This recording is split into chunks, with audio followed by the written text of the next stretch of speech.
Hello, everybody. Welcome.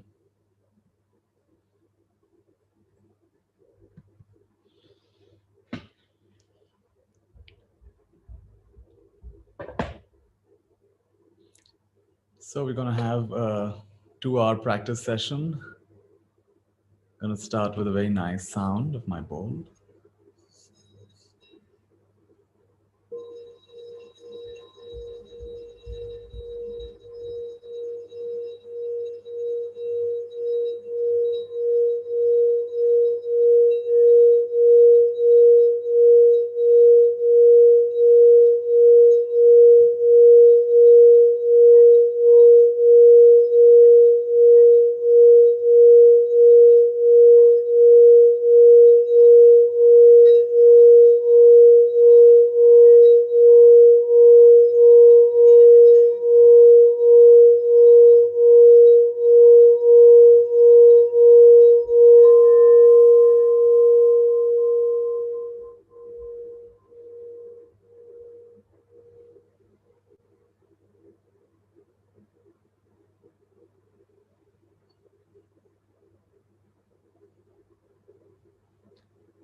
All right. So the aim of these sessions is to connect with ourselves in a deeper way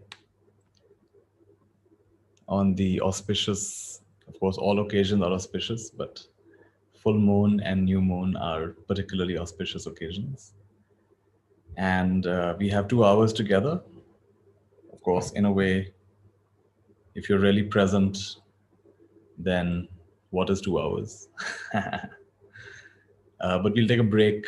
We'll take a break at the end of the first hour, and then we'll keep going after that. And you're welcome to stay. I know some of you are joining from different time zones, so you're welcome to stay for as long as you like. This session is also being shared directly. What do you call it? It's being broadcast on YouTube as well. So if you want to join there, that's also fine. And for those of us who haven't met before, my name is Nithya Shanti. You can call me Nithya. And yeah, I'm going to be your guide and facilitator for this evening session. I'd like us to start with a few minutes of just being present. Your eyes can be open or closed. And the idea of being present is, instead of getting caught up in the narrative that you're telling, there's a commentary that keeps going on. Instead of being caught up in it, to notice it. Notice the inner commentary and notice the content of your awareness as well as the fact of awareness. Eyes can be open or closed.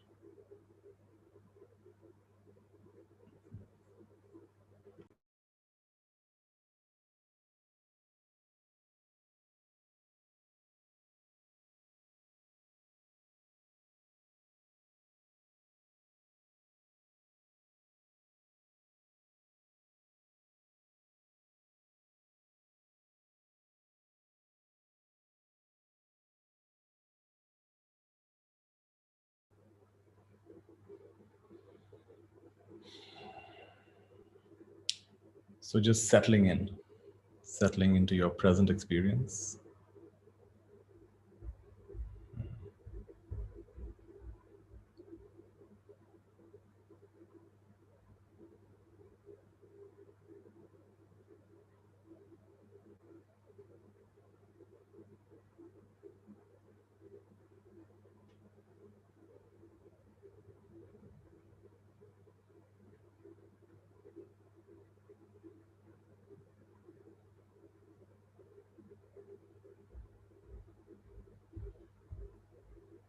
For some of us, it's a little difficult to just pause like this. There's a lot of momentum that's been built up in the day.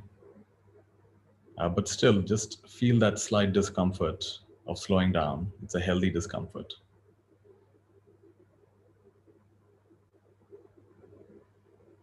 Allow your nervous system to unwind, untangle itself.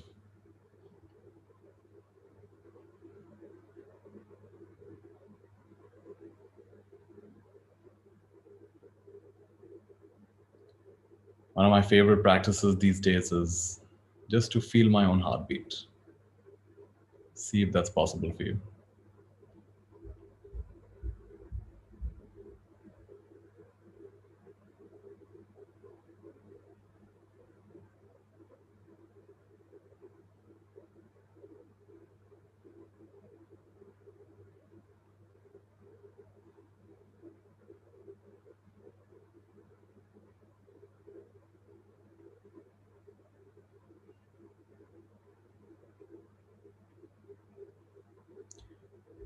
And as you bring your attention to your heart, whether or not you feel your heartbeat, you're tuning in to the wonderful coherence we are creating as a group, even though you might not know everybody on this call. Just the fact that we're all tuning in this moment to the present, coming back to awareness, shifting back from the hypnotic trance of what's happening in our life to the simple fact of life. There is life, there is heartbeat, there is breath. Coming back to the basics. Nothing to argue about here, nothing to discuss here. Nothing to believe or disbelieve about.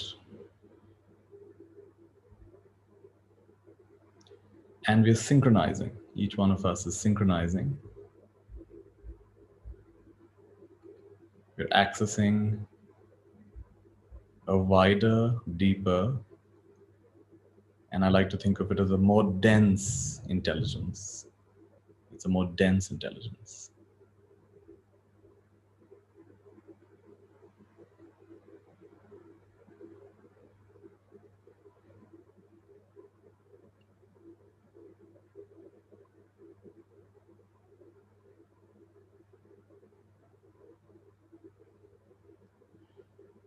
And over the next minute, I'd like you to, like a flower completely opens itself, stretches itself open. Some flowers bloom at night, some bloom in the day, but it completely stretches itself open and makes itself completely visible and vulnerable. So to the light of your own spirit, to your own essence, to source, to God, or whatever word you like, what is it like to just reveal your full self? Reveal yourself with all that's shiny and all that's dull and all that's sticky and heavy and stuck. Just reveal yourself, unfurl yourself. Whether or not we're honest with anybody else, let's just be honest with ourselves.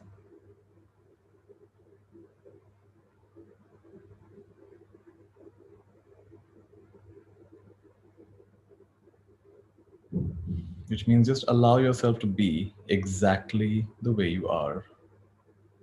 And as though the eye of the universe, the eye of God, your pure awareness, is just witnessing you as you are.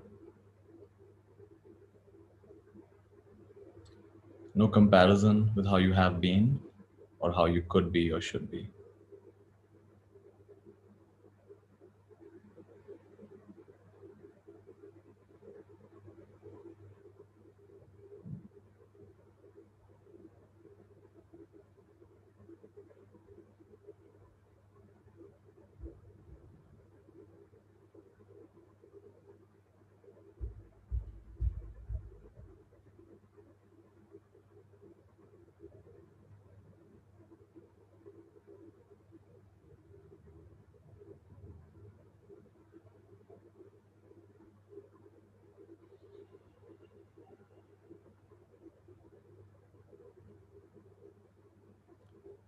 I was sitting quietly just before the session, and I like to just tune in and check what is the, if any, focus or message for the session that's about to come. So I got a very beautiful phrase.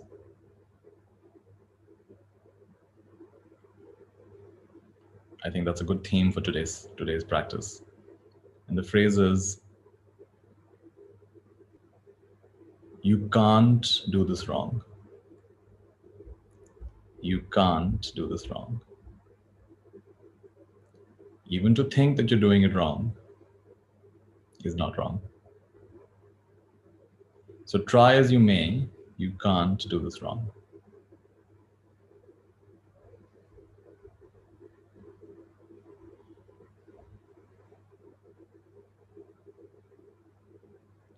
So just to make it more real for each one of you, suppose you were to just say that to yourself, like I would say to myself, Nithya,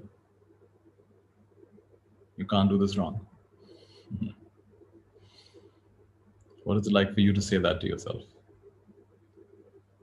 You can't do this wrong.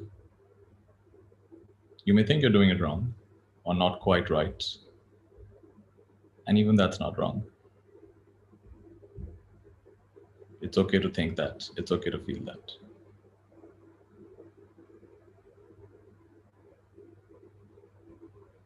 Just like some of us, when we meet teenagers who are struggling with their sense of identity and their sense of self-worth, we just have a knowing smile and say, you're going to be fine. You can't do this wrong. Right now, it looks very real, all these inadequacies you have. It's going to be just fine. And so we have a deeper perspective on what these teenagers are going through, because chances are we've been there as well.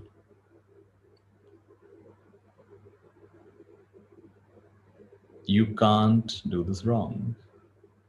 I can't do this wrong. We can't do this wrong. What happens when you hear yourself say that?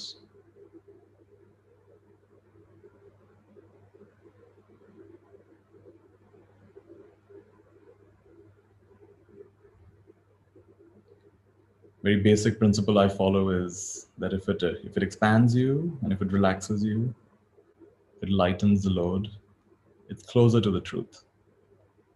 And if it tightens you and contracts you and it tenses up something deep inside, it's further abstraction, which of course is also not wrong, because you can't do this wrong.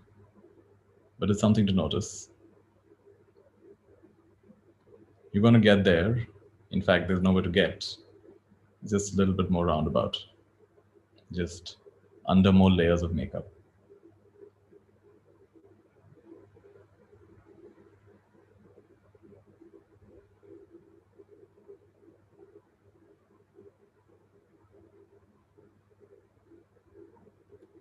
So we're tuning into these wonderful new moon energies.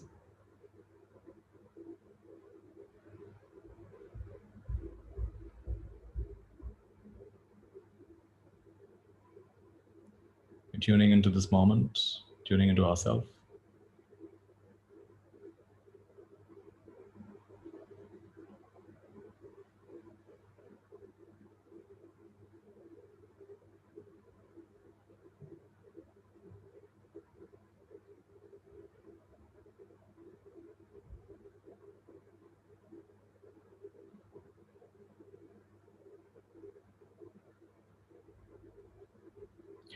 Three good places to direct your attention,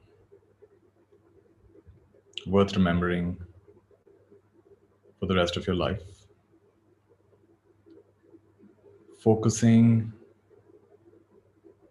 on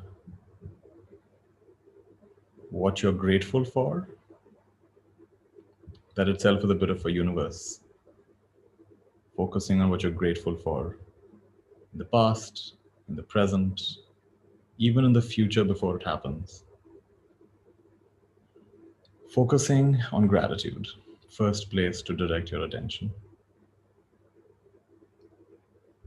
Second place to direct your attention, focusing on what is happening now. What is happening now? Hearing, smelling, tasting, seeing. Any inner phenomena, sensations, emotions. What's happening now? Focusing on gratitude, focusing on what's happening now. And the third one's really interesting, focusing on the fact of focusing on the source of focusing. Or you could say noticing that noticing is happening. Aware of being aware. That in itself is a pretty complete curriculum for a lifetime. Not much more is needed.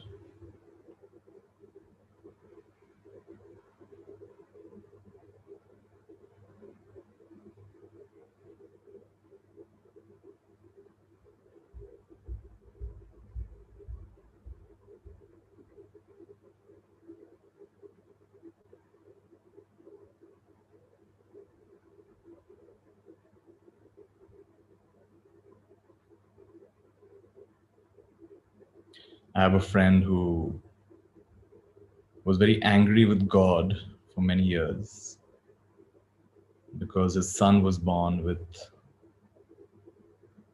a pretty serious condition, genetic mutation.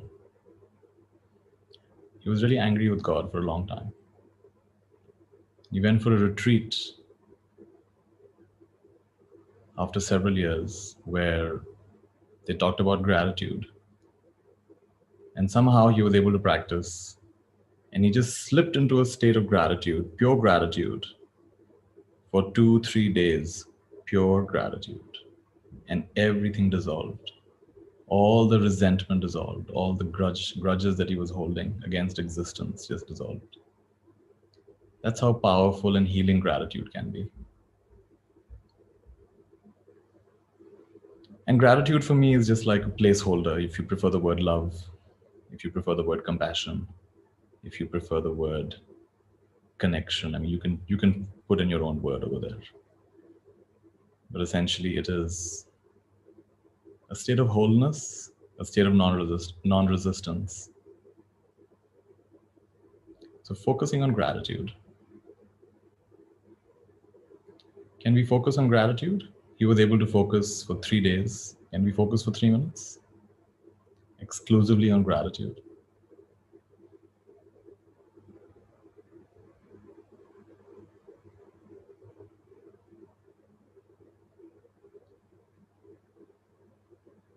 If you're not sure how to do it, just inwardly, silently say thank you every now and again. So thankful. So thankful. Thank you. Thank you.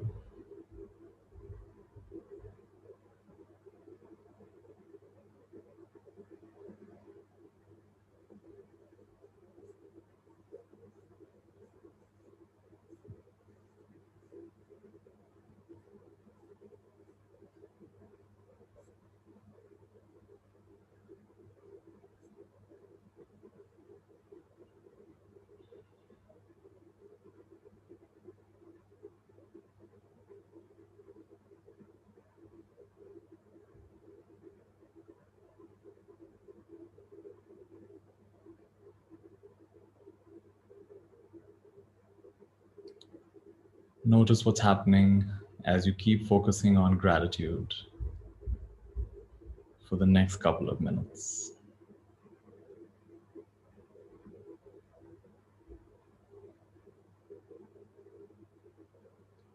What's it like to completely eliminate the possibility of complaining and judging for the next 2 minutes?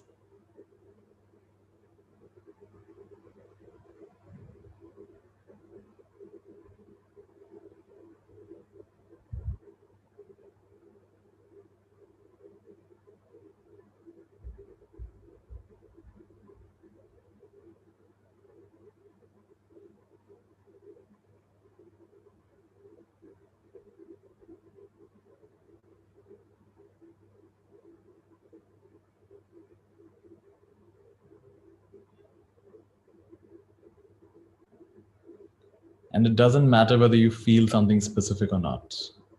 The attitude of gratitude is more important than what you feel. The feelings will come when they need to come.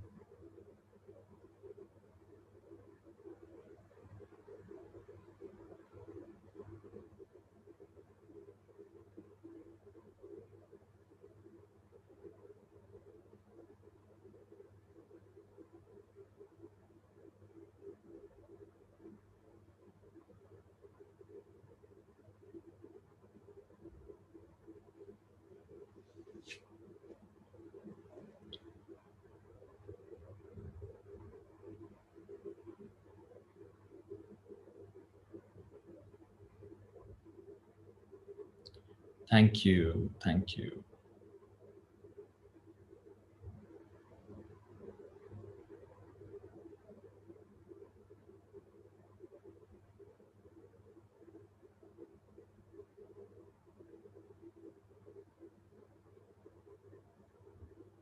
So focus on gratitude. And the other two, focus on what is happening now and focus on the fact of focusing. Notice that noticing is happening. These other two, I'm going to take you through a small process, kind of combine them together.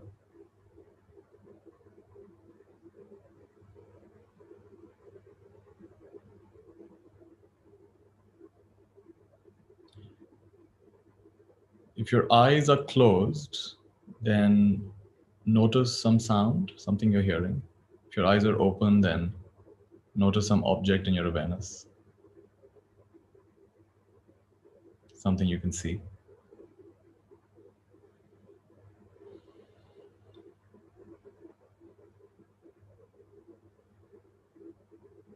So if your eyes are closed, you can hear something. There is what you're hearing, which is the object. And then there's you who's hearing it, the subject. So maybe there's some traffic sound, of course, the sound of my voice. Maybe there's some other ambient sound. And that's the object, and you who's hearing it, subject. So just notice object and subject. If your eyes are open, then something you're seeing. Maybe you're seeing a wall, maybe you're seeing a painting, maybe you're seeing something else. What you're seeing is the object, and the one who's seeing is the subject. Just get clear about this.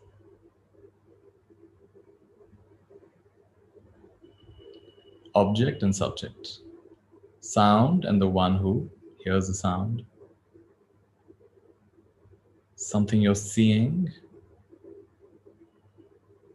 and the one who's seeing.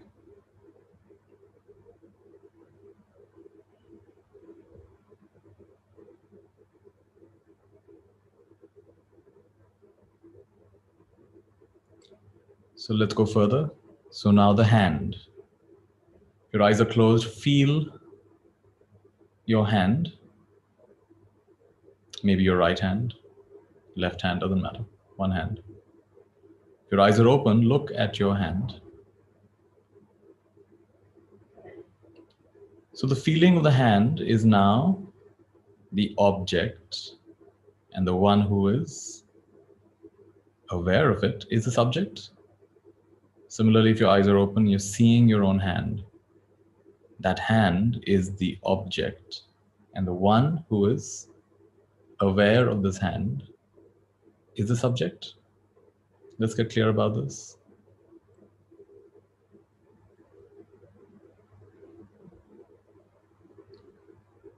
What is in the knowing and the knower? So there's the knowing and the knower, object and subject.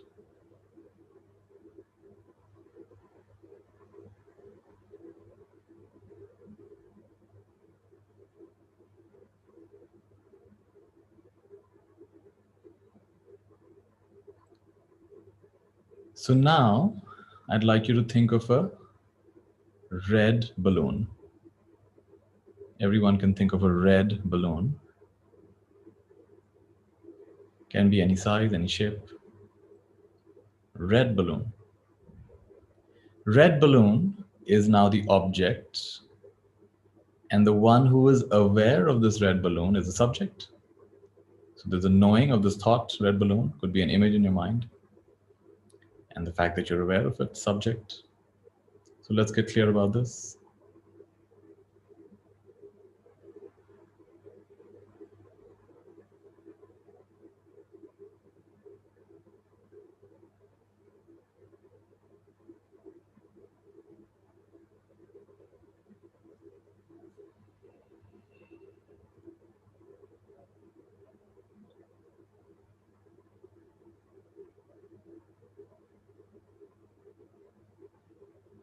So the thought of a red balloon is the object, and the one who knows this thought is the subject.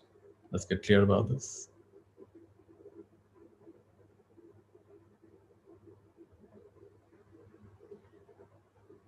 And now let's go to the next one. Think of yourself. Think of yourself. When you think of yourself, what do you see? Do you see what you look like from the front? Do you think of some quality of yours? That you're cheerful or that you're lazy? So when I say think of yourself, notice some of the things that come up. Maybe some emotion comes up. Maybe some image comes up. Just notice. Think of yourself.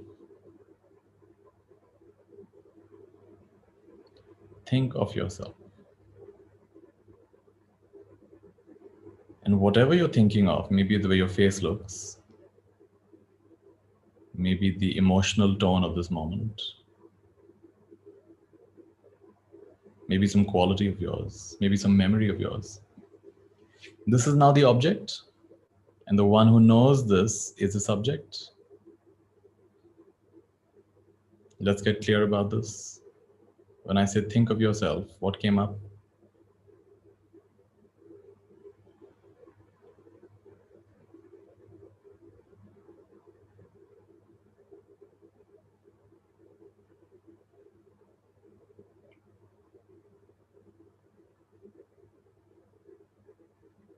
So for example, in my case, mostly an image of what I look like and just some emotions, some feelings are coming up right now. And see what's coming up for you. So when I say think of yourself, what's showing up? That's the object. And the one who is aware of this thought or set of thoughts is the subject. Distinguish between these two to the best of your ability.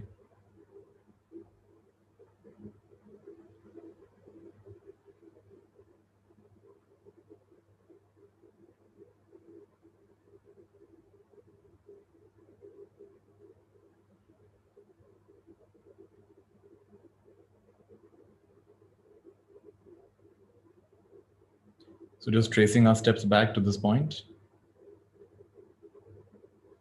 If your eyes were closed, you could hear something and you were aware of hearing. So hearing the object, hearing is the object. What you're hearing is the object. And the one who's hearing is the subject. If your eyes are open, you could take something you can see. Same thing. What you're seeing is the object. The one who's seeing is the subject. Then we came to the hand. If your eyes are closed, and the feeling of the hand is the object. And the one who is aware of it is the subject. If your eyes are open, you can see your hand. The seeing of the hand is the object. And the one who's seeing is the subject.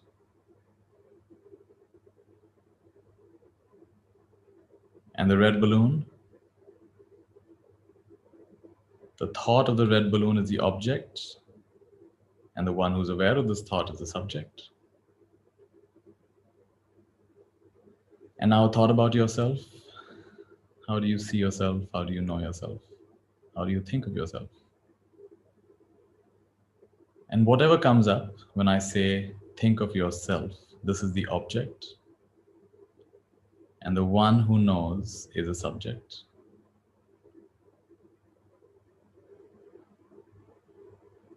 So now for a question that might be the most important question you'll hear all day, or maybe all year, or maybe always. Really powerful question.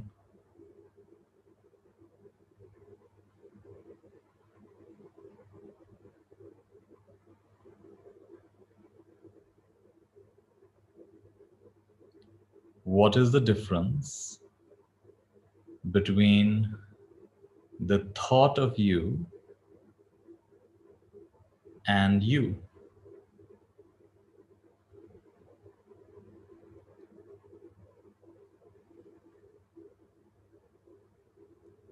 What is the real you? These thoughts about you or you?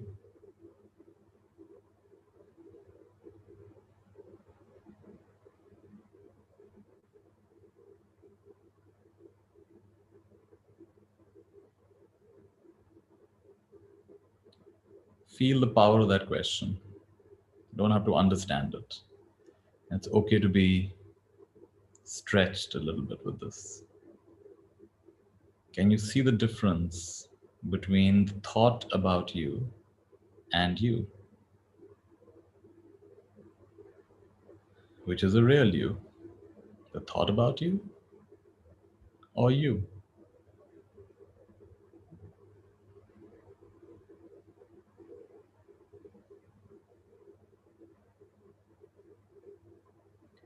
And let the gravity of this recognition settle in a bit.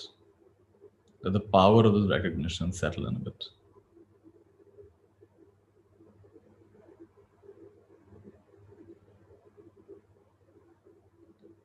From the time I can remember, I've had a story about myself.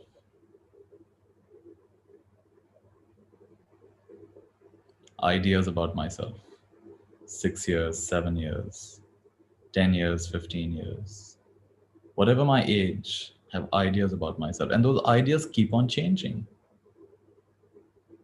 And there's something that knows all these ideas. What they are today is also not final. It'll again change. And all this time, I have been identifying with the thoughts about myself, ideas about myself, images about myself, memories of myself. And I completely neglected my true self, which is the ever-present subject, the mirror-like part of me, simply reflecting everything. And yet, undefined, uncontained by any of that. I remain free and unconstrained. Stainless, innocent, active.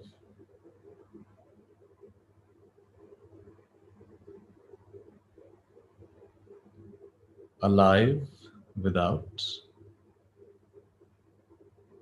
being contrived in any way.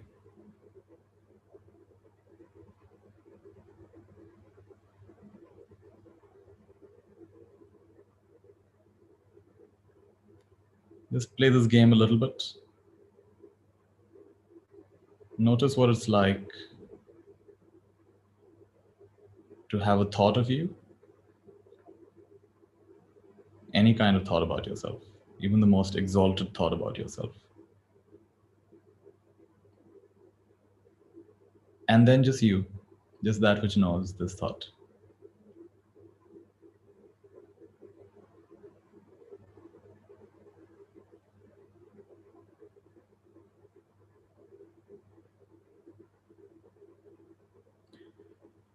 And right here is the entire spiritual practice, shifting from believing our identity to simply abiding as awareness.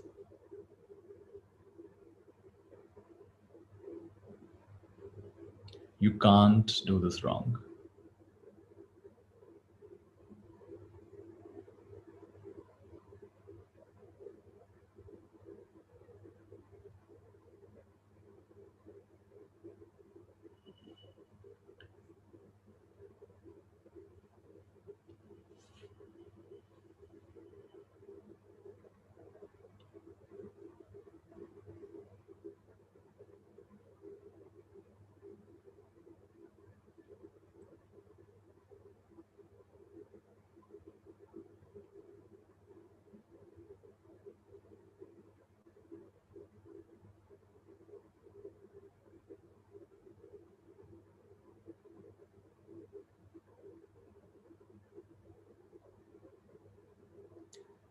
The way in which this whole exercise is structured means that you can always come back to this. When you're feeling lost and all caught up, just do this whole exercise again. Anything you're experiencing in your experience, anything within your experience, something you're seeing, hearing, smelling, tasting, touching, That is the object, and the fact of knowing it, subject. Some part of your body, like your hand, is the object, and the fact of knowing it is the subject. Any thought, object, and the fact of knowing it is the subject. And now it gets really interesting. Thinking about yourself is also an object. It's not the truth. In fact, it's quite reliably untrue. No thought about yourself is true. Just like no map is the terrain, no thought about yourself is true. No matter how much evidence you gathered, no thought about yourself is true. The act of describing it is what creates it. The act of describing it is creating it. Your true nature is mirror-like. Your true nature is completely innocent and stainless. It just reflects whatever you decide to focus on.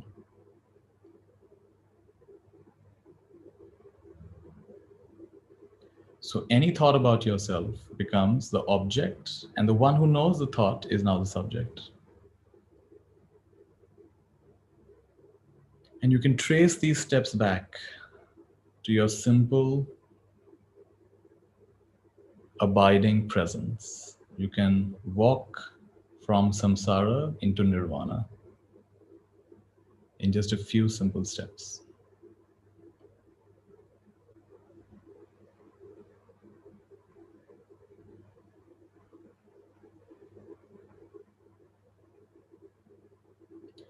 This is abiding in the no mind. And you start noticing that everything starts getting more transparent, more fluid. There are just less hang-ups. Everything merges and looks after itself.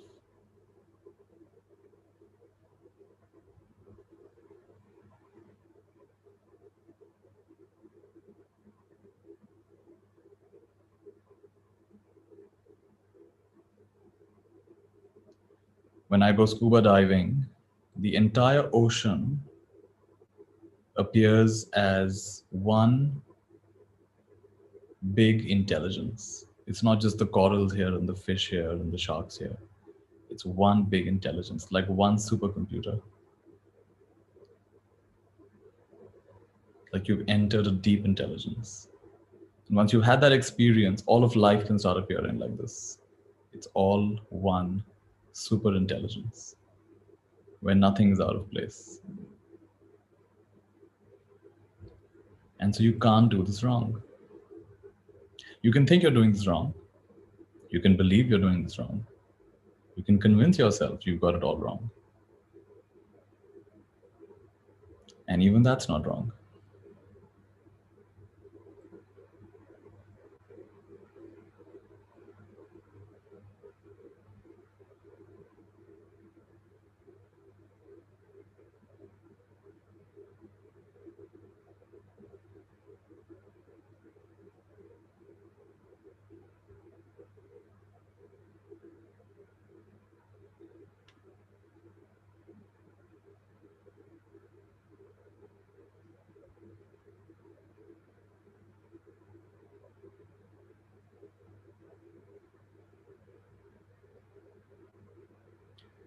Recently, I had to, just for some travel, I had to get a COVID test. And in the past, I've had a COVID test which was particularly unpleasant. Maybe the person who did it wasn't very experienced. So it took me hours to recover from it. That's how unpleasant it was. And then the memory lingered, of course. So I could feel my body tensing up a little bit as I had to have this COVID test. They put something down your throat, they put something down your nose. And as I was just able to recognize that this tensing is happening, this slight resistance is coming up, based on a previous experience, a memory, then what a great resource to know that this thought is the object and I am the subject. Yes, there is this slight apprehension, there's a slight holding back, and that's the object. It just is what it is, and I'm the subject. I'm the one that knows it. And this is a tremendous blessing, just to be able to make this distinction. So that one is afraid or holding back, but I am just open and curious and present and welcoming.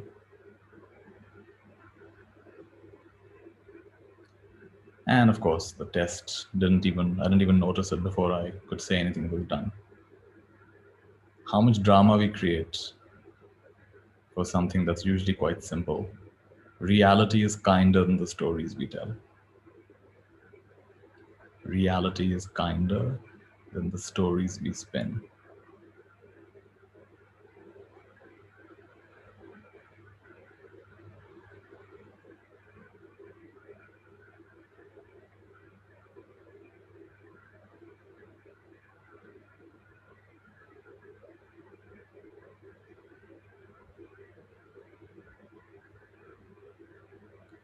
So life gets less clunky and stiff and stagnant each time we redirect our attention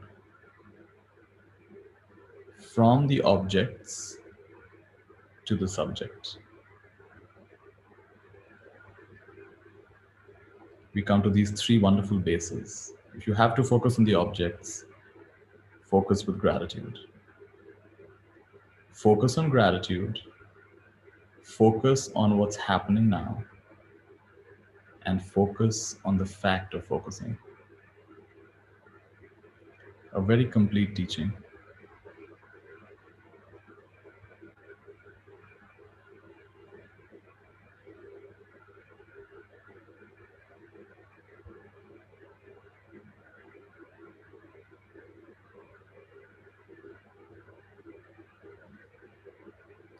And you can't do this wrong.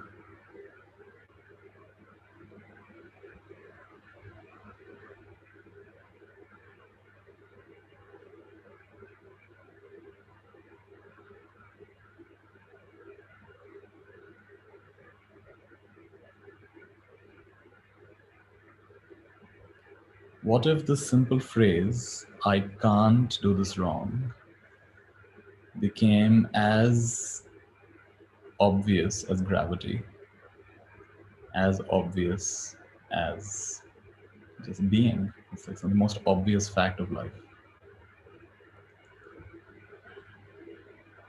Just understood. I can't do this wrong.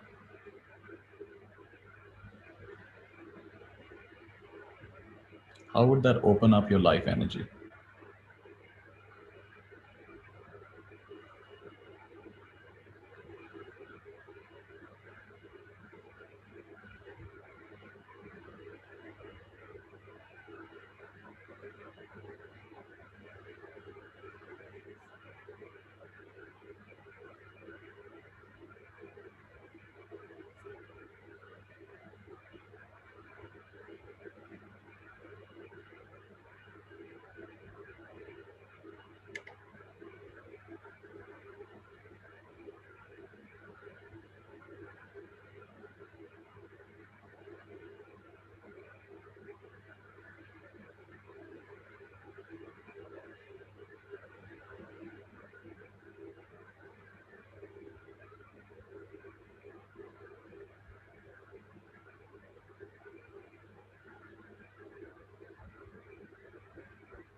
And just to really get a taste of this, there is a taste when you believe your thoughts about yourself, that has a distinctive taste.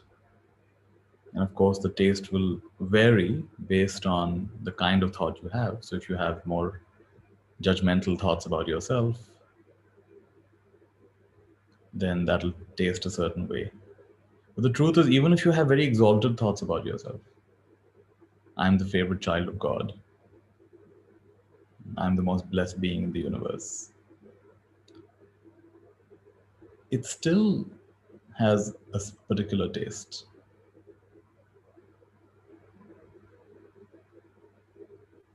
So believing any thought about yourself has a kind of taste to it.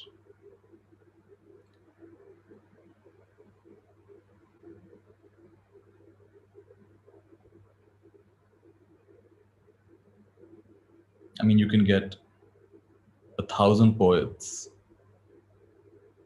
to write poems about the ocean.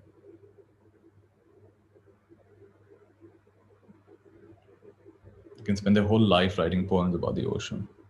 It will still not even begin to describe the ocean.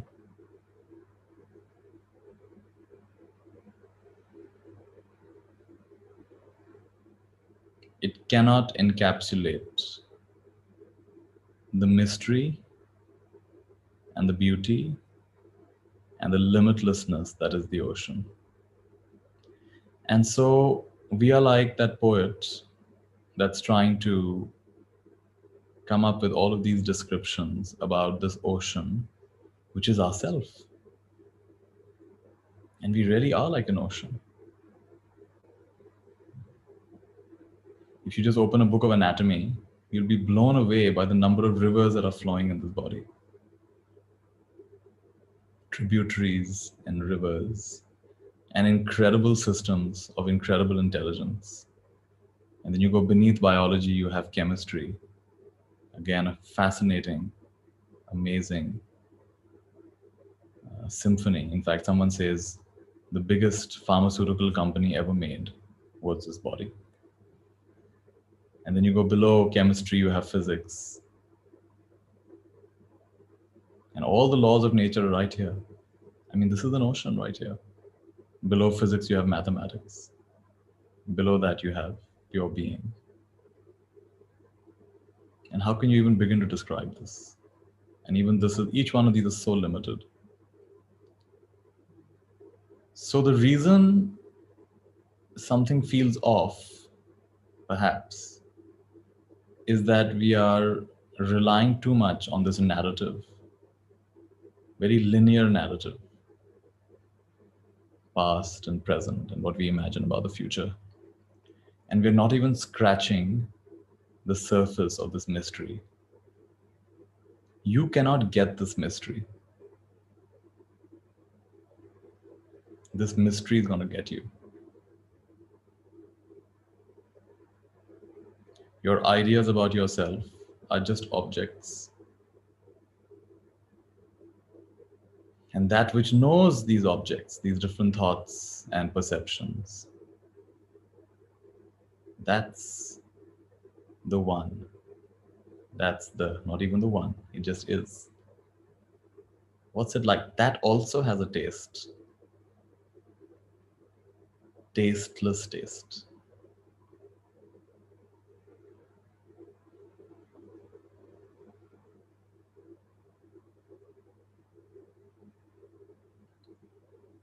And all of these wise ones just want us to get drunk.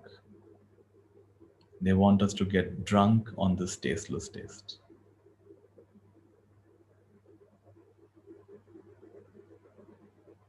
They want us to get drunk. Falling in love with awareness. Falling in love with this eternal subject.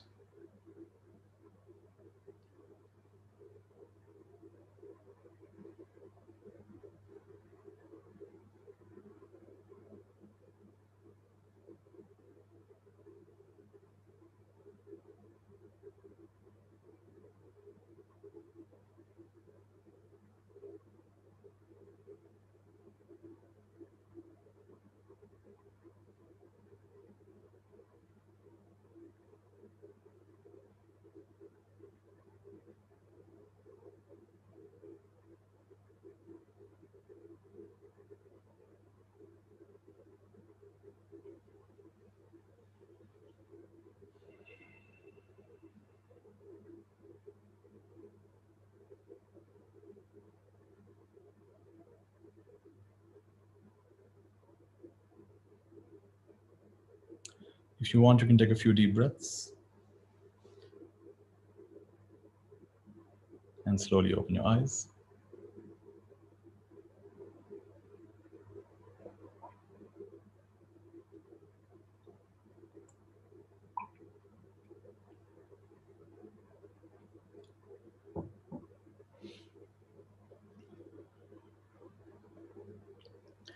And if anybody wants to share something in the comments, you can.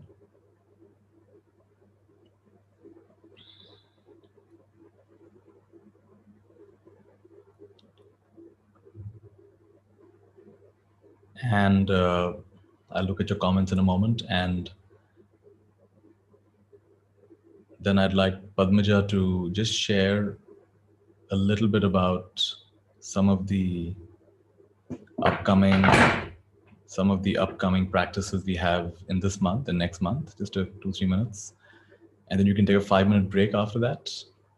And then I'd like to, in the second half, I'd like to share a video that I really like. It's a short video that I'd like to share with you. And also we'll play some awareness games. This is a great book by Brian Tom O'Connor. So we'll play some awareness games. So that's what's coming up in the second half. So let me just see some of the comments.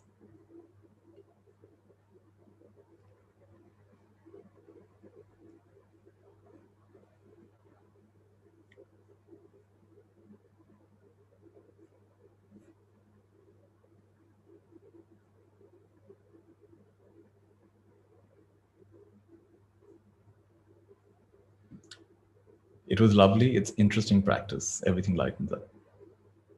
Lovely. Rohit, you can't do it wrong is a nice corollary to what I first heard Alan Watts say. There are no mistakes in the universe. That's one of my favorite lines as well. Lalit says, this was beautiful. And Varsha says, the subject that you are referring to is us or the universe. So it's, even the word universe will bring up some ideas, and even us will bring up some ideas. So how about we just say, it is. So yeah, it is that which knows. Right. So you can give it any name. Nisargadatta Maharaj would just call it that. I am that. So so I would say it's both of that, and it's also it is us, it is the universe, and it is neither us nor the universe. Wow, this is so deep and powerful and meaningful. Loved it. Wonderful, Swati. And Rasika is saying, amazing. I can't do this wrong.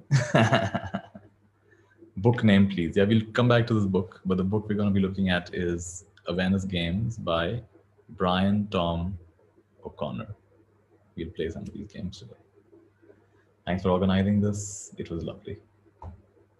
So powerful to differentiate between the object and the subject. Wonderful. Thanks, Karthikeyan. Vidya says, does this practice also help in understanding reactions in the physical body? Like how you get to understand your thoughts?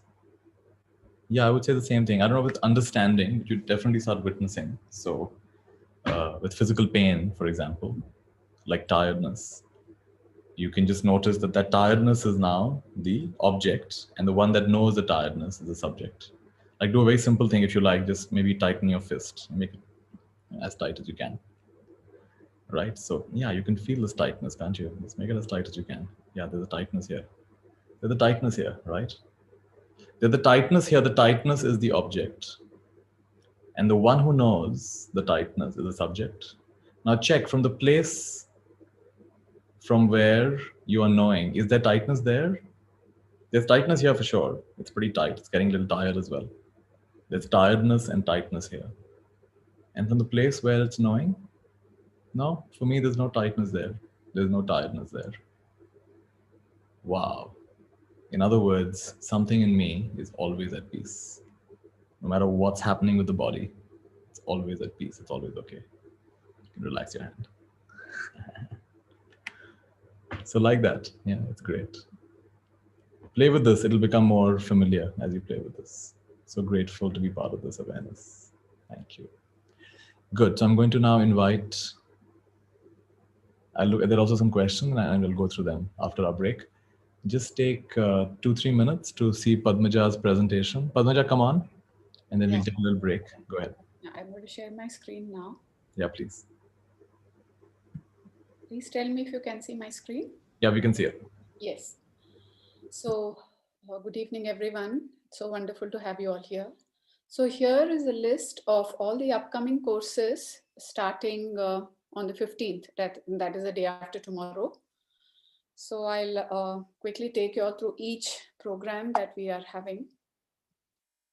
Yes, so the first program, that course that is going to start is on the 15th of December, the 9-day program called Awake, Freedom from the Inner Prison. This is a beautiful program that Nithya is introducing, and it's his flagship program, which is going to take place every day morning from 6:30 to 7:30 a.m. And the registration amount is rupees 2,500. And there is a clickable link here. I'll be sharing this PDF with you all in the chat. So you can straight away go and register here. All the details are here. So this is about Awake. I would highly recommend joining this program, registering. Please share with all your friends, because this is going to be like a basic program, which will then take you all step by step into the deep dive programs that Nithya is offering from January onwards. That is Tapas. Then the second program is the year-ending program. So this is a program where you can set your goals, you can reflect back on the year that has gone by and see what you need to change and what you need to, intend for in the coming year, whatever you would like to do. So this is going to be a very powerful and extremely useful for all of us. Having gone through this very challenging year, I think this is going to be a beautiful way for us to set beautiful intentions for the coming year, the new reality I'm stepping into. Now the dates for this program are 26th December to 30th December, and timings are going to be from 9 p.m. to 10 p.m., 1 hour every night for 5 days. Registration is just 1,510 rupees. And again, we have a clickable link here that you all can directly go to register. Like today, we are having the new moon meditation. The coming full moon meditation is on the 29th of December.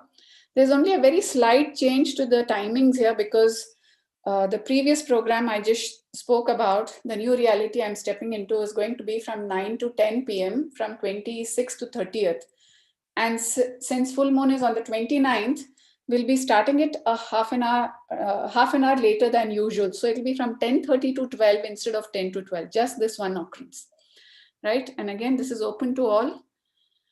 And the most, powerful and most beautiful program that we are all eagerly awaiting, that Nithya has announced, is the intense practice session for 9 months. And these are going to be 72 sessions of 2 hours each, twice a week. So you can just imagine the kind of, in a month, you're going to have 8 sessions. And you're going to have some of the most beautiful principles and practices that Nithya has been teaching and practicing over the years. So this is going to start in the first week of January. We will announce the date shortly. Timings will be from 5 a.m. to 7 a.m. on Mondays, and on Thursdays it's 8 p.m. to 10 p.m. Keeping in mind the various time zones, Nithya has decided to have these 2 different timings so that everyone can attend these sessions. So you have 2 ways that you can register for this: a one-time payment and a permanent payment. It makes sense to go in for the one-time payment. And again, we have a clickable link here where you can go directly and register for the session. So we also have a link here where you can be updated with all the upcoming sessions. Whatever we are coming up with, we will be updating there. So please save this link and keep visiting this link to keep checking what's coming up. And for any other questions and any doubts you have about whatever I shared just now, just get in touch with me on my email and number, or with Lata. Right? If you have any questions, you can message me directly. I'll be sharing this PDF here on chat. That's it, Nithya, from my side. Thanks so much, Padmaja. And if you're on YouTube watching this, you can contact Padmaja at nithyanti.com. She had the double A at the end of her name. All right, let's take a 5 minute break if you like. Just stretch your legs, and we'll meet back in about 5 minutes. Let's take a 5 minute break.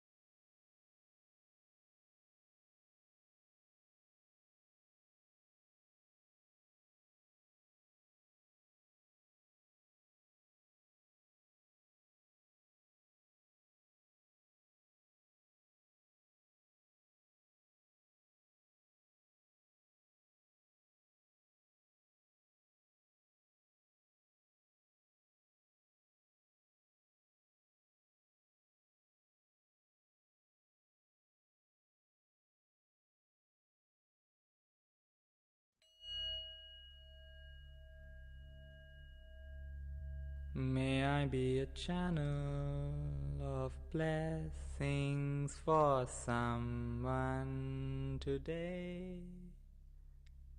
May I be a channel of blessings for someone today. May I be a channel of blessings for someone today.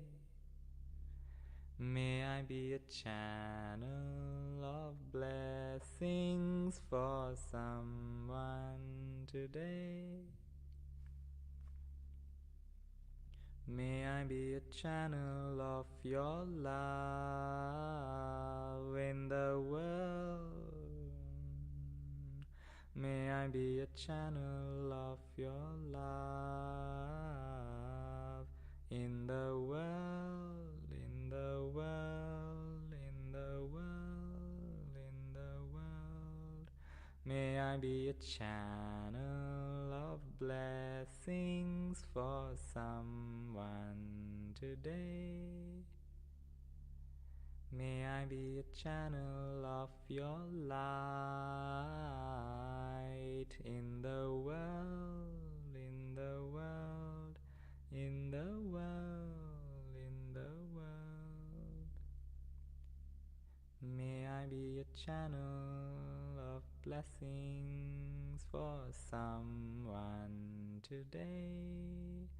May I be a channel of blessings for someone today.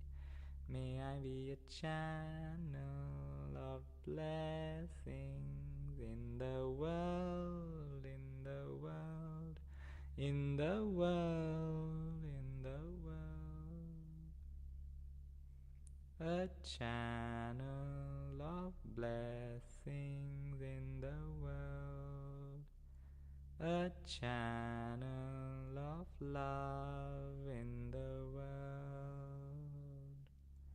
A channel of light in the world, in the world, in the world.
सभी का मंगल,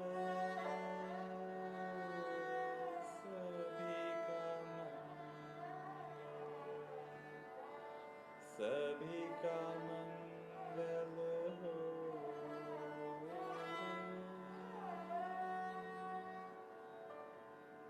जन जन मंगल, जन जन मंगल, जन जन सुखिया हो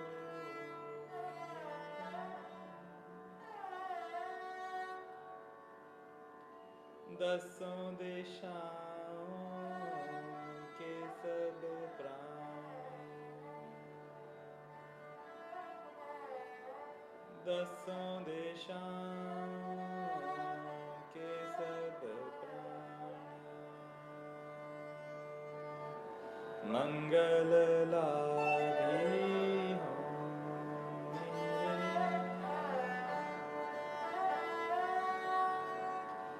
दसों दिशाओं के सब प्राणी मंगल लाभी हों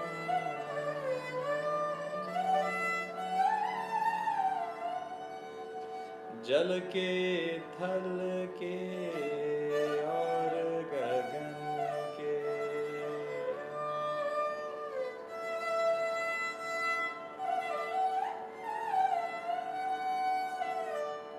जल के थल के और गगन के प्राणी सुखिया हों मेरे तेरा मंगल, तेरा मंगल, तेरा मंगल हो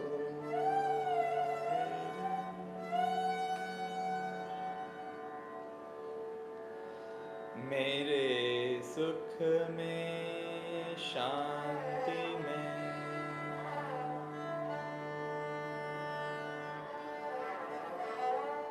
मेरे सुख में शांति में भाग सभी का होए रे भाग सभी का होए रे मेरे सुख में शांति में भाग सभी का होए रे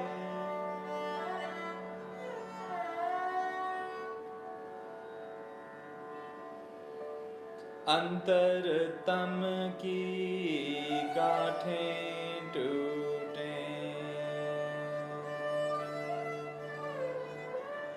अंतर मन की ग्रंथि छूटे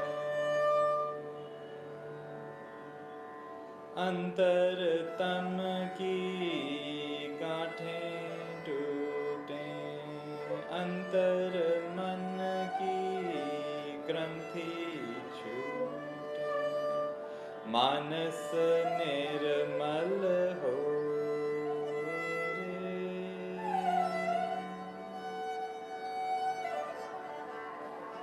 मानस शीतल हो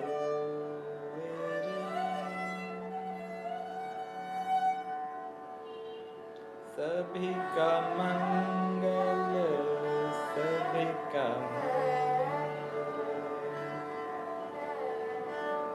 सभी का मंगल सभी का मंगल सभी का मंगल हो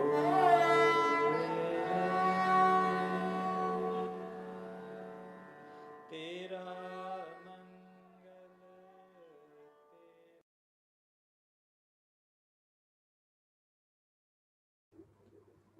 That's a beautiful chant called Mangal Maitri. If you want to listen to that, you can find it on SoundCloud. I've uploaded on SoundCloud if you want to hear it again. So we have a few questions before we go ahead. One question that's coming up in a variety of ways is that if I use the statement, nothing can be wrong, won't I fail to see what is happening around me? Or wouldn't that make me arrogant? It could. It could. Because no statement is complete in itself. You see, every teaching is like a thorn designed to pull out another thorn. So it could, like, there's a nice, in Punjabi, there's a ki farak penda hai. What difference does it make? So at one level, it's a very nice teaching. What difference does it make? And just relax. Why are you getting so hung up? But on the other hand, if you say everything, what difference does it make? Then you're going to get kind of indifferent and you might disconnect. So at one level, it makes a big difference. Bahut farak penda hai. It makes a huge big difference. So it is important. So yeah, you're right. At one level, if you just take it blindly, I can't get this wrong, then you're right. You might get into some kind of a fix. But I think you understand where we're coming from. And it's really about relaxing this constant inner critic, this constant doubt, this constant cynicism that we have within us. Am I doing it wrong? Am I doing it wrong? What if something goes wrong? What will happen? What's the big deal? In fact, I was in one of the conferences recently. I gave this quote.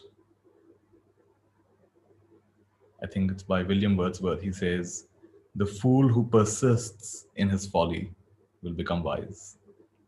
The fool who persists in his folly will become wise." And so somebody in the break came up and was very unhappy with this quote. What do you mean, fool who persists in his folly? Fool who persists in his folly will become more foolish. And yeah, maybe there's some truth to that as well. But again, you can see where we're coming from, right? And you can check how maybe, like one of my friends used to say, that she would get into a funk sometime that she's just, she's a little gloomy, she's a little moody, she's a little depressed.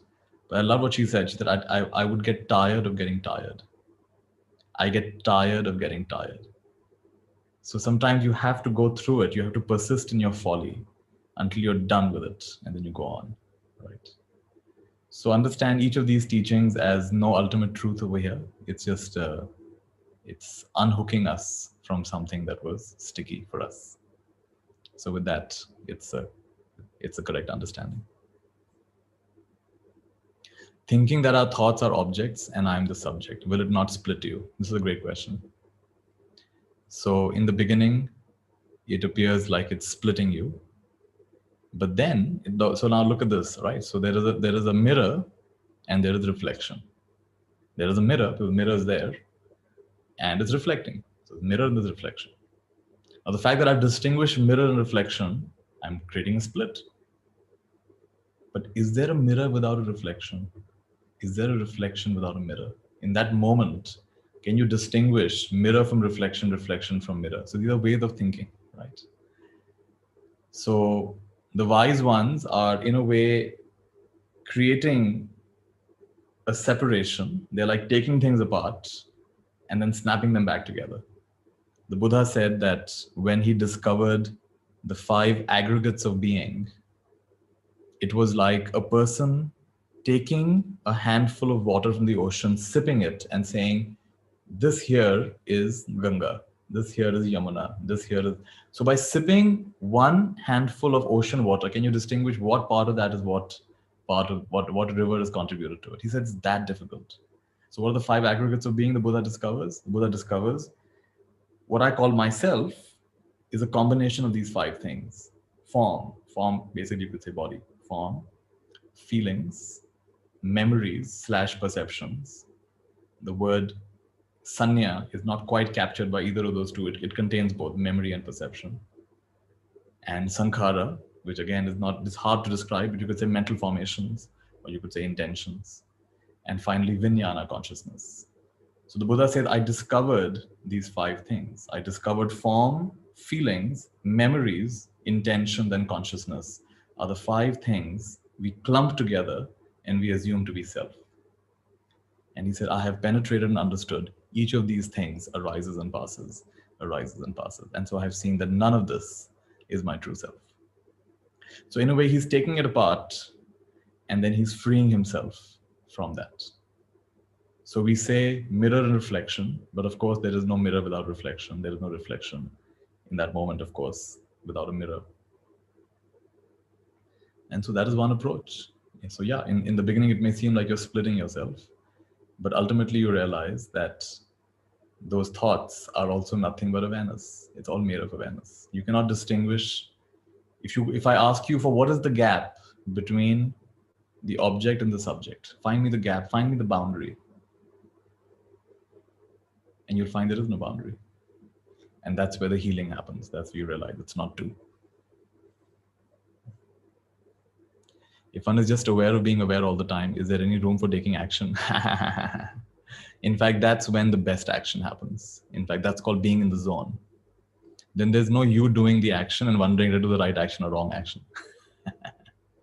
That's when the most magnificent action happens. That's when you're completely in flow. That's when there's no sense of doership and there's no sense of even enjoying. What is there to enjoy? It just is. So at the end of the session, if you praise me a lot, I'll say, yeah, but I don't have a sense that I did anything. And if you criticize me a lot, so yeah, and I don't have a sense that, that was just being me, right? And so if you don't like it, that's perfectly fine. That's you being you, right? And we don't make a story around that, oh, I'm good enough, I'm not good enough, or you're not good enough, or something like that. So, but again, don't take my word for it and experiment with this. Where is this question coming from? I mean, you just barely begun to taste awareness of awareness, and already all these doubts are coming up. Why the hang up? What's the fear? All you're doing is coming back home to yourself. And maybe the anonymous attendee who's asked this question, could it be that you're addicted to action? Could it be that this whole definition, and that you have to be an active person, that your whole self-definition comes from being active all the time? I mean, really, does the world need us to be that active? Do we really have to hustle our way all the time? Can't we just be? So again, check why this anxiousness to always, what will happen? Life involves action. Even if you're just sitting there, still action is happening. Breathing is happening, right? You can never not do action as long as you're alive. There will always be something happening. Even in not doing, there is some kind of doing. So I want to now share a lot of more comments and questions, but for now I want to move on to a video that I wanted to share with you. It's a conversation with a wonderful teacher, Rupert Spira, and I found this very beautiful. I think it's very relevant to what we are practicing and discussing today. So watch this video, and then we will discuss it a little bit at the end, and then I want you to play some awareness games before we end for today. So enjoy this video with Rupert Spira. Give me a second to put it on.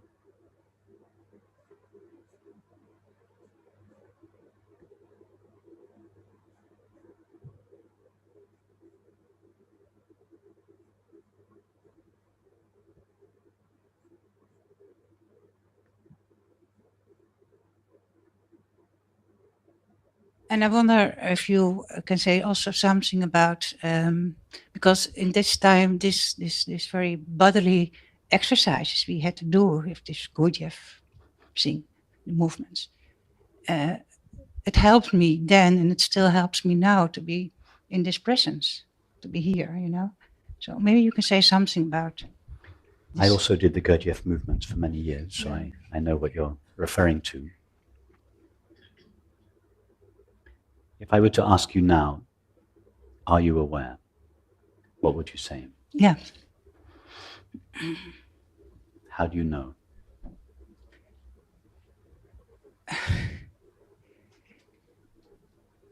It's not a trick question. It's just a genuine question. How do you know that you are aware?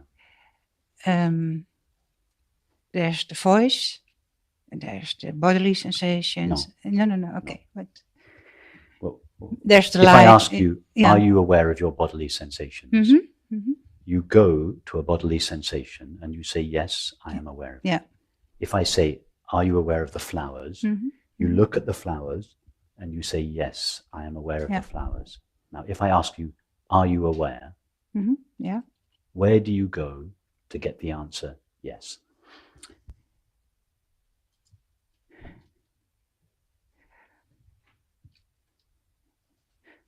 I notice it's at this moment it's hard to answer this question. There is It's very simple. If I ask you, are you aware of the flowers? You look at the flowers and you see them. Yeah. As a result of seeing the flowers, you can say, yes, I am aware of the flowers. If I ask you, are you aware of the sensation at the soles of your feet?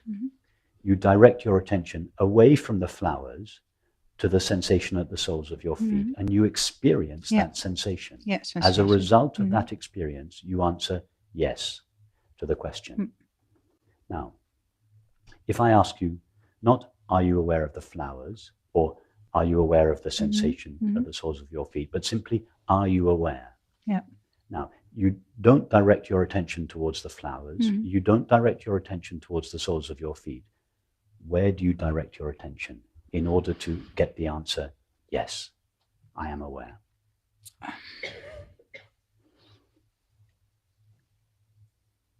For instance, why didn't you say, I don't know, or no? You said yes. What made you say yes?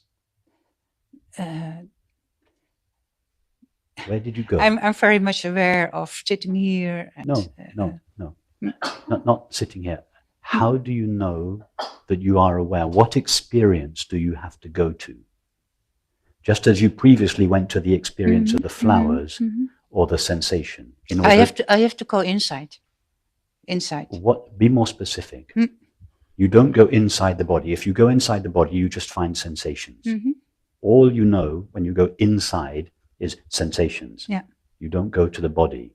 If I ask you, are you aware of the sensation in your chest? You will then go to this sensation and say yes. Yeah. Now, I'm asking you a different question.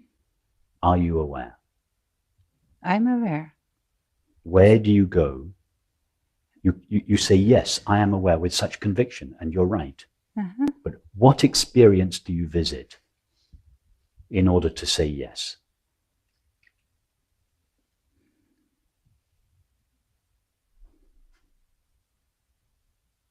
You go to the experience of consciousness, awareness. Of being aware. Yeah. Am I aware? Pause. Yes. What happens in between the question, am I aware, and the answer, yes? Something happens. Where do I go? I don't go to the flowers. I don't go to the feet. I don't go to the chest. I go to the experience of being aware. Yeah. In other words, I am aware that I am aware. Yeah? How difficult was it for you to go there? Not difficult. It took you about 2 seconds to answer the question. How many bodily exercises did you have to go through? How many years of meditation did you have to practice in order to answer yes to the question, am I aware?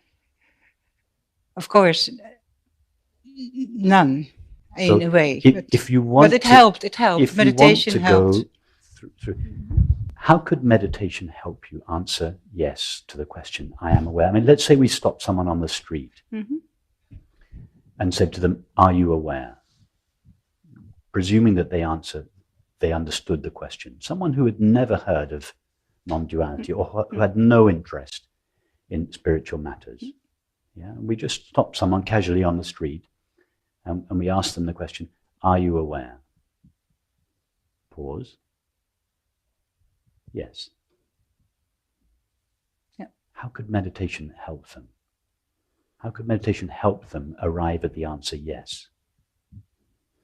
What help do you need to be aware that you are aware? How could anything you do with your mind help you know that experience? What you do with your mind and your body is absolutely irrelevant. It makes no difference whatsoever. I mean, I sympathize with you. I spent 20 years doing mantra meditation. Yeah. But the experience of knowing that I am aware is everybody's most intimate experience. All that is required, in fact, not even this is required, but as a concession, let's say all that is required is to be able to understand the question, are you aware? That question is the cleanest, clearest, and most direct form of self-inquiry that I know. More efficient than who am I? Because people have been misunderstanding what Ramana Maharshi meant by who am I for 50 years. Mm-hmm. You only have to read commentaries on Ramana Maharshi's teaching to know how confused people were by what he meant by the question, who am I? Mm-hmm. I'm not suggesting it's not efficient. It is efficient, but it's ambiguous, and it was misunderstood by many people for many years. Mm-hmm. There is nothing ambiguous about the question, am I aware? It is absolutely clean, clear, and direct. And it doesn't require practicing anything with the mind or the body. I'm not suggesting that you don't do those practices. I'm not saying anything. The Gurdjieff movements are beautiful practices. I used to love doing them. I'm not saying don't do them, but they won't help you realize your true nature. Or let me put it another way. Let me say it another way. That's a little tough. It's not necessary. It's not necessary. There is a direct route. You don't need to go to your true nature via the body or via the mind. You can if you want. It's fine, but it's not necessary. Awareness knows itself before it knows anything else. You're absolutely true, but those teachings you are giving us now, they were not available back in the 1970s. That's true. That's true. They're not. Yeah, but I had to make this big round to come here, you know. I join the club. I understand. But it's not necessary now. We live in a new age. The direct path is available to us now in a cleaner, clearer, simpler way than it was before. If we want to take the progressive path, and I say this with no judgment, we can. There's nothing wrong with that.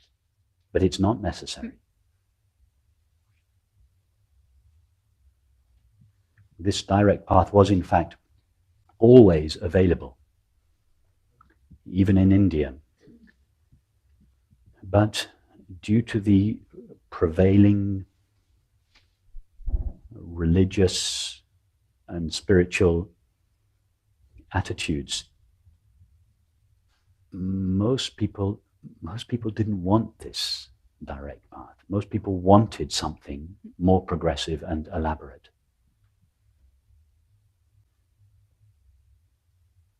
I was mistaken about this for many years. I thought that India was the place where Advaita was just spoken about on the streets. No, most Indians didn't want the absolute truth. The pure non-dual teaching, and I say this with no judgment, but most Indians were brought up in a devotional atmosphere, and therefore teachers, out of compassion, tailored their teaching to meet the demands of their students and couched their teaching in devotional terms, gave them an object or a person to devote themselves to. But that was only a concession to the understanding of those people. What those teachers, or at least a few of them, like Ramana Maharshi, wanted to do was to take people directly to the truth. He said, my entire teaching could take place in silence, but very, very few people are ready for that. Therefore, I have had to elaborate a series of means. The first means he developed was what he called self-inquiry or self-surrender, which were his two principal means. But even that was a step down from the top of the mountain. And if people, as many people did, most people in fact found self-inquiry too difficult, although self-inquiry is easier than breathing, but nevertheless, people found it too difficult. He would then take another few steps down the mountain and elaborate a means that was more in line with the way people already thought, more in line with their conventional religious attitudes, in order to just help them take the next step.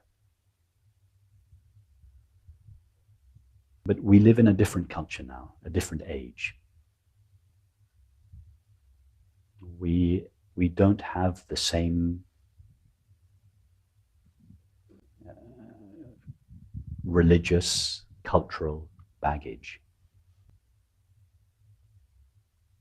We're more intellectually inclined. We don't need lots of myths and stories and parables. Many of us, not all of us, but many of us, we just want the absolute truth. We just want to know about reality. We don't want to have to devote ourselves to a person or an object or a practice. So we just want the clean, simple truth, because that's what our culture has encouraged us to be less hierarchical, more direct, more honest in some ways.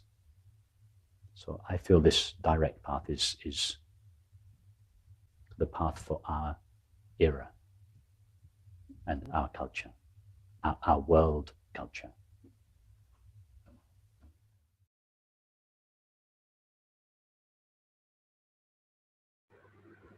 All right. I love that conversation, Rupert Spira. Check out his YouTube channel and very clear teachings. Some of the comments, this is absolutely fabulous. He's grilling her just like my professors in B school. Awesome conversation. Oh my goodness, love it. Good, I'm glad. Nithya feels like an overload. Yeah, it can feel. Come back to the simple thing. Am I aware, right? It can feel like an overload. Because some very major rewiring is happening. But it's okay. It's okay to get overloaded once in a while as well. It's nice. So let me have some random, this is full of games, awareness games. Let's play some awareness games. The last person who messaged is Rohit. Rohit, can you give me a page number? There are, let's say 78 pages, 53, 53. It's a small book. All right, so this is a game called Find the Consciousness. This is how it goes. It's a hide and seek game with yourself. Look for your consciousness. Where is it? Don't define it, just find it. Okay, so it's hide and seek. So look for your consciousness. Where is it? Don't define it, just find it. Don't settle for an idea about it. Don't settle for a concept of it. Only settle for the knowing of it for yourself.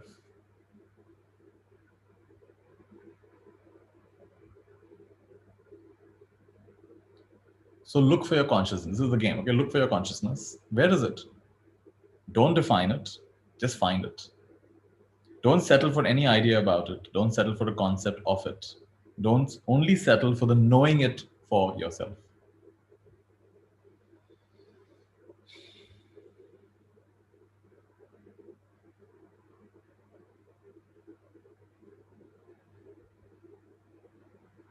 Look for your consciousness. Where is it? Don't define it, just find it. It's very similar to what we just did with Rupert Spira right now. A lot of great philosophers and neuroscientists are very active right now in an attempt to explain consciousness, to find the source and cause of consciousness.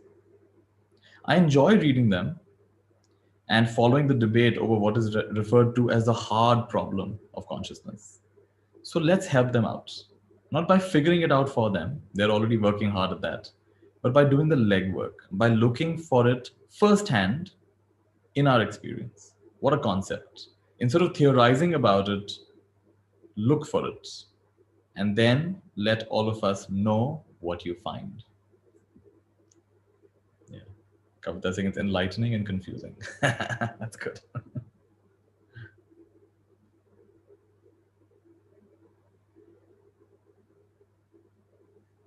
You know, this on 52, there is something very similar to the theme of today. The theme of today is, what if I can't do this wrong?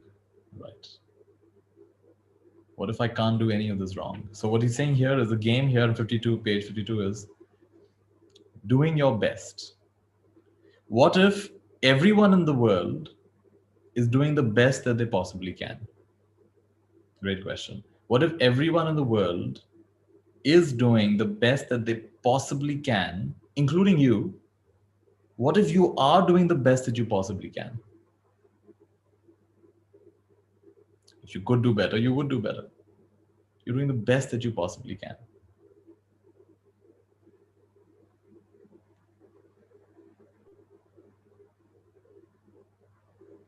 So what happens when you put on these kind of glasses and you say everyone in the world is doing the best that they can? If they could do differently, they would do differently, but they can't. They're doing the best that they can.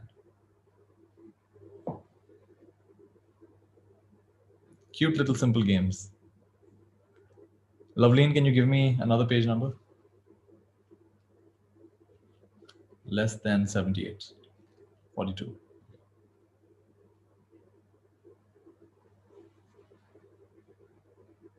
Okay, this game is called Big Body. All right. So let's just do it. I'm going to read it out. Just do it along with me. Notice your body. Notice all of it. Notice your body. Notice all of it. Keep noticing until you're noticing your entire body, from the top of the head to the tips of your toes, including every inch of skin, every particle of every organ, and every physical sensation appearing in and on the body. Notice your body, notice all of it. Step 1.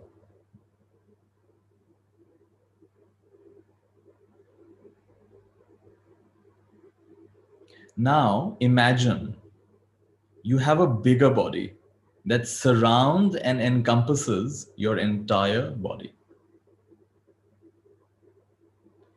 Be that bigger body. Look at your regular body from that big body that surrounds it. Imagine that anything you can sense about your regular body is contained within your big body. So right now, as I'm doing this, I'm imagining my big body to be at least the size of this room. Right?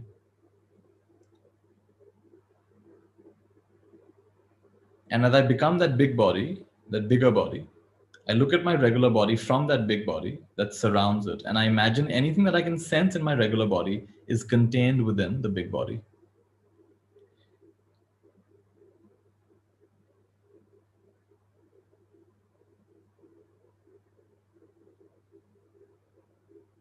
The next part of the experiment can be done, I guess, later on, but it's basically not just sitting down, but even when you're walking around, notice your regular body from your big body. So the regular body can be walking or sitting, standing or lying. And the big body is just noticing it. Let your big body expand. Let your big body be big enough to include everything you hear, everything you see, everything you feel. If you can hear any sound, imagine the sound is happening inside your big body. If you can see anything, imagine it is within your big body. Imagine everything is inside your big body.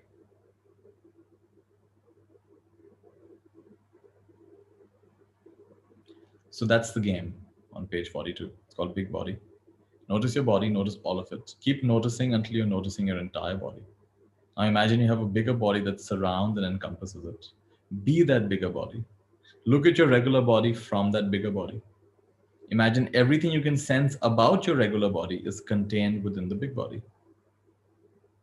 Notice your big body even as you are getting up and walking around. Let your big body expand. Let it be big enough to include everything you see, everything you hear, everything you feel. All sounds, all images. Imagine everything is inside your big body.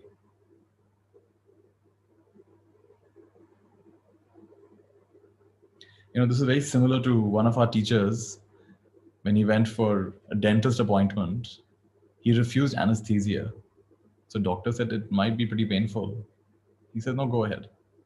So the dentist performed whatever he was doing, and one of our teachers, I mean, he didn't flinch.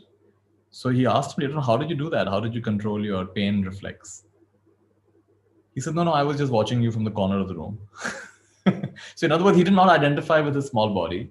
He became the big body, and what was happening in this regular body and the tooth was just a small part. He was just watching the operation from the corner of the room. Fascinating. This is confusing. It's going over my head. Yeah, it could be. And Roshni, maybe it's all right if it's a little confusing sometimes. Because only when we get confused and things go over our head does it expand the size of our head. So it's all right to get confused. We shouldn't be afraid of getting confused. Isn't that dissociation? Yeah, it could be dissociation. And in that moment, that dissociation was helpful for him. When he did not require anesthesia, he could just go through the process. We get caught up in these words. Dissociation is like a bad word. It's okay. If you do anything done with awareness, is not a problem. You can associate, you can dissociate. If you're doing it, if it's happening within awareness and you're identified as awareness, it's not a problem. Can you give me another, Roshni, can you give me a page number in the comments? Doesn't this happen to some people who go into coma? Maybe, I'm not sure what happens to people who go into coma. Yeah, but some of them have this kind of expanded experience. 45, okay.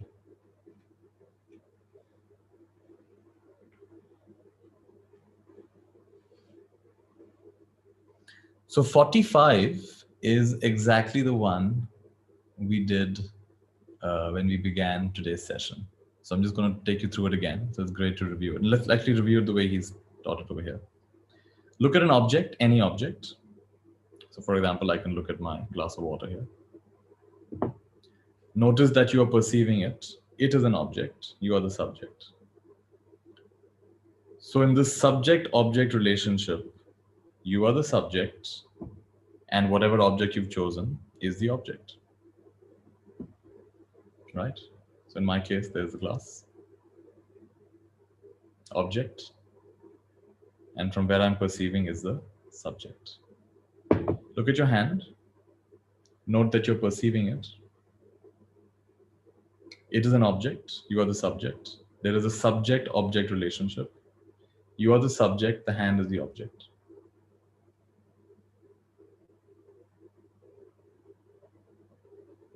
Think of an elephant. Note that you're having the thought. In this case, the thought of an elephant is an object. You are the subject. It's a subject-object relationship. You are the subject, and the thought of an elephant is the object.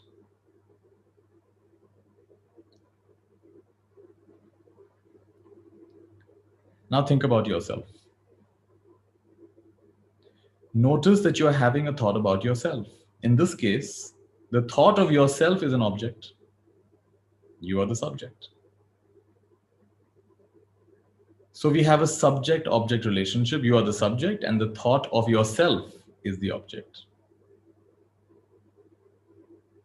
What is the difference between you and the thought about you? Best question of the day. What is the difference between you and any thought about you?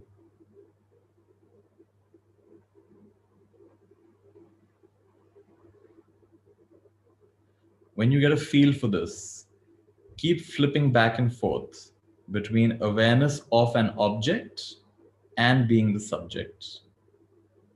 And try it on things, try it on thoughts, try it on feelings, try it on images, try it on ideas and concepts.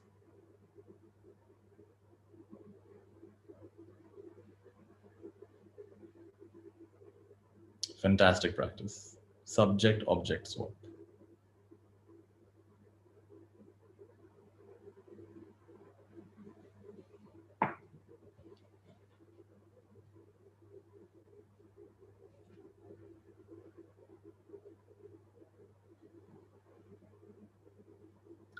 Great.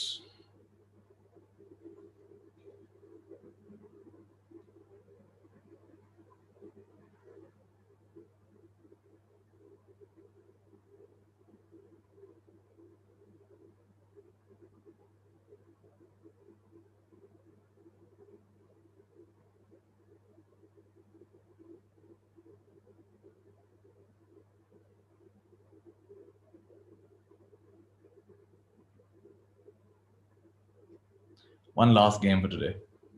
All right. It's called the pencil game. Imagine a pencil standing vertically on its point. Imagine a pencil standing vertically on its point. All right, can we all do that? Imagine a pencil standing vertically on its point. Now listen to the next instruction very carefully.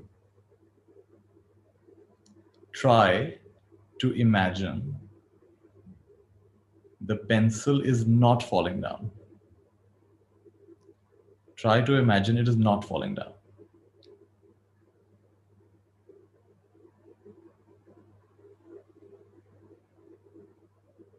If you succeed in imagining it not falling down, try to imagine it falling down and staying down without popping back up. Imagine a pencil standing vertically on its point. Try to imagine it not falling down. If you manage that, then try to imagine it falling down and staying down without popping back up. If you're like me, at best, you can only do one of these things, and sometimes neither. Try as you might, your mind has other ideas. This is similar to the famous example of don't think of a white bear.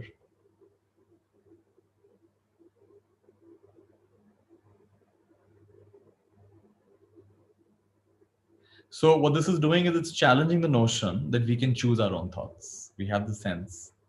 In fact, that's the same page has another experiment. Try to choose your thoughts. Try beforehand. Decide what you're going to be thinking. Decide what thoughts should appear, what thoughts should not appear. And if you fail, and I'm guessing you will, at least most of the time, then you will learn something very fundamental.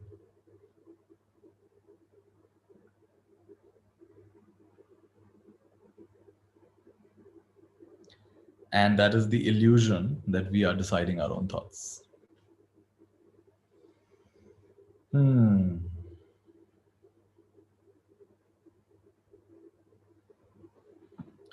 So that was today's practice session.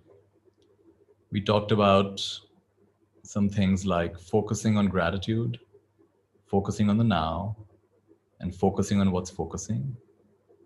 We did an experiment of noticing subject and object, starting with an actual object, then coming to a part of the body like the hand, then coming to a thought, then coming to a thought about ourselves, and each time distinguishing between subject and object, and asking a really powerful question: what is the difference between a thought of me and me?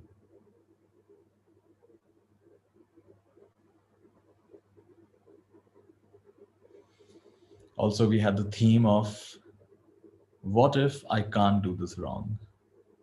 What if I can't do it wrong? I can't do this wrong. In fact, the full thought that came to me before I started today's session is, what if, what if I cannot do this life wrong? What if I cannot do this life wrong?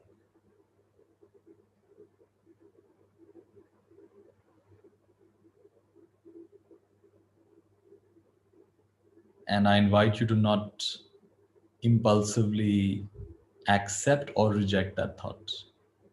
It's pretty powerful medicine. What if I cannot do this life wrong? If you really have this medicine, it's going to take you to the most unexpected places. It's going to challenge some really core ideas about the structure of this world, structure of this universe, your place in it, your role in it. What if I cannot do this life wrong?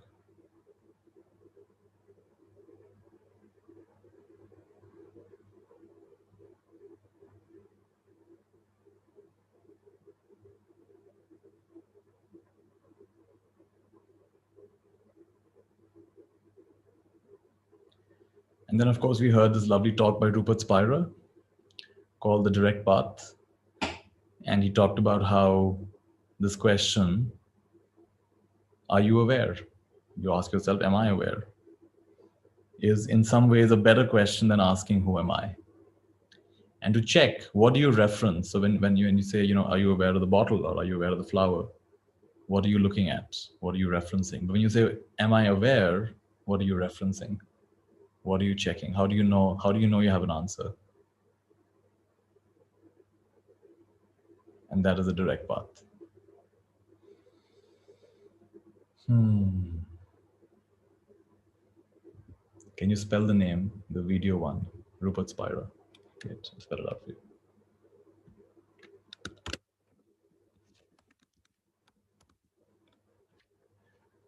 All right, everybody, some questions. Is there any place to defend oneself? Should one not ever defend one's actions? So instead of saying one should or one shouldn't, I invite you to find the one that you are defending. Are you defending the story of who you are, or are you defending who you really are? And who you really are doesn't need to be defended. Right? So first understand, what are you really defending? And once you know what you're defending, then see if it needs to be defended or not. And then if you need to, you need to. It's all right. About karma, do bad things happen to us as a consequence of not meeting someone else's expectations? What are bad things that can happen? I mean, as long as you're assuming there are certain bad things. I mean, my assumption somehow is that whatever is happening, I like to think that, life is not vindictive, it's corrective. So what if I can't do this wrong? In which case, the word is pronoia. It's the opposite of paranoia. The whole universe is conspiring on my behalf. That's my version of things. Paranoia is the whole universe, the whole world is conspiring against me. And pronoia is, and that's really my intuition, pronoia. This whole existence is conspiring on my behalf. It's conspiring for me to wake up. Now, if that is the case, then what bad can happen? Right. So this is a good one for you to investigate. The sense of bad things can happen. How do you know it's bad? So go down that rabbit hole a little bit. What is truly bad? How do you know for sure it's bad? Next question. Did anyone find or can find the answer to the question, who am I? So the answer to that question cannot be more words, right? The answer, not every question has an answer in words. I mean, even simple questions like, what's the taste of water? Even that you'll struggle to define, right? So what to speak of a question like, who am I? I mean, forget about water. Even if I was to ask you the taste of, I mean, when two wine experts taste one wine, will they both have the exact same answer? Well, what's that? Is there an objective taste of that wine? Right. So something like who am I is not designed to be answered, although you can try to answer it. It is designed for you to come to presence. It's to snap out, at least temporarily, from the dream of being a personality. The shift from persona to presence, and from presence to essence. Would it be the height of arrogance just for a day to settle with the answer that we are divine souls, part of invisible intelligence? Would it be okay to settle with that alternative understanding that we are collective consciousness? Every atom is intelligently conscious. Would it be the height of ignorance? I don't think it's the height of ignorance. I think it's a good experiment. Play with these kinds of things. The fool who persists in his folly will become wise. So even if it's the height of ignorance, try it. Name of the person. I'm not sure, SG, what person you're referring to. Are you talking about Rupert Spira? Not sure. I had this kind of experience when I was a teenager years ago. I was there for a couple of days and then it disappeared. Yeah. So it disappeared because we made that what was actually what was actually your natural state, in the form of a memory, it became a it. And now you're trying to re-access it through the mind. But you cannot access what you are. You can only be what you are. So it never disappeared. It just, we made a concept out of it, made an idea out of it, made a memory out of it. There's a story about Leo Tolstoy, who had an experience of oneness while cutting, I think it was cutting rice or cutting wheat or cutting hay. And he had a sense of oneness. And he completely lost his boundaries of his body and he just became one with all of existence. And the story goes, he cut acres and acres of hay after that, trying to re-access it. might be a myth, but it's a great story. And so we try to access it through memory, but you cannot access it because it's who you are. Right? It's closer than the closest thing. Good. There are more questions, but we've come to the end of our time for today, so we will stop here. Can I ask Padmaja to very briefly, just one more time, remind everybody of, some people have joined afterwards. So remind everyone what's coming up and tell them how they can sign up for whatever they want to sign up. And with that, we can close today's session. Go ahead, Padmaja. Yeah, thank you, Nithya. I somehow have not been able to share this PDF on the chat. I don't know. I don't think I have the permissions. So maybe you can share it. Now I'll quickly take you all through it. We have 4 courses coming up. The first one is coming up from the 15th to the 23rd of December, Awake. It's a foundation course. Highly recommend everyone to register for this. It would be like a stepping stone to the deep dive courses like Tapas, which are beginning in January. There is a link here. We will see how we can share this with you. The second one is the new reality I'm stepping into. This is a year-end program, a beautiful time for us to set intentions for the coming year, to reflect back on the year gone by. And that is from the 26th to 30th of December, 1 hour, 9 p.m. to 10 p.m. for 5 days. Very nominally priced sessions. And we have the full moon meditation on the 29th of December from 10:30 p.m. to 12 a.m. Please note the minor change in timing. This is open to all and it will be streamed on YouTube also. And finally, this powerful program called Tapas. This is a deep dive program with intense practices that Nithya will take us through over a period of 9 months and 8 sessions per month, twice a week. We have these sessions at the morning time zone as well as the evening time zone, so that people from across the globe can access these sessions. And there are 2 modes of payment, a one-time payment as well as a monthly payment. You can choose what suits you and you can register here. And all this information is available in detail. I have shared the link in the chat just now. So please click on that link and you can see all of this there. So, and please note down my number and my email address and reach out to me directly for any queries or any questions, any help regarding registration. That's it, Nithya.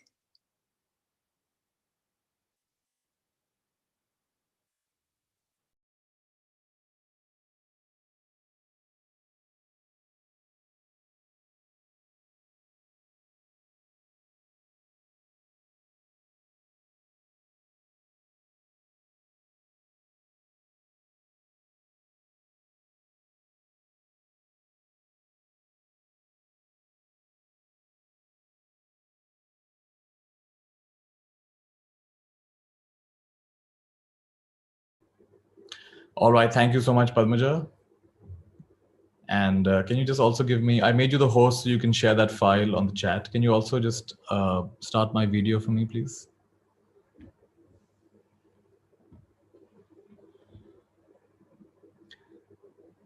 I have a physical sensation in my brain, the kind that I get when I'm trying to solve a complex problem. It's all right. Good physical sensation. All right. Thank you, everybody, for joining. Thanks, Padmaja, for sharing all our programs. Patty, see if you could share in the chat the file now. And if not, then we'll find a way to share it with everybody. And I like how we can just free flow with these 2-hour sessions, and join us for the next full moon that's coming up on the 29th of December as well. I want to end with my beautiful bowl.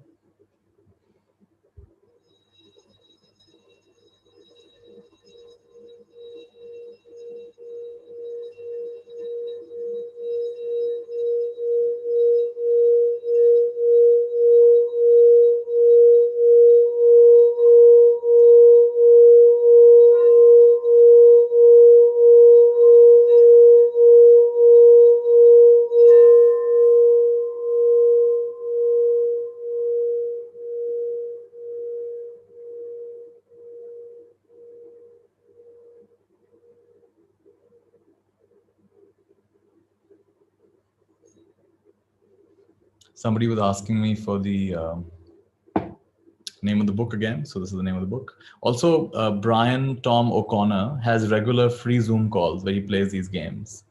So just search his website. I don't know the website mentioned here. playawarenessgames.com. So it's playawarenessgames.com, and you can register. I think every few weeks he has a free Zoom call. You can check out his awareness games with him. Thank you all. It was lovely. And how many hours do you sleep, Nithya? I think I sleep average, like most people, I sleep 5-6 hours. How many hours do you sleep? I think I sleep about 6 hours, but if I meditate more, I sleep 4 or 5 hours. Great, lovely chatting, everybody, and have a lovely evening. Be well, and we'll see you again soon. Take care.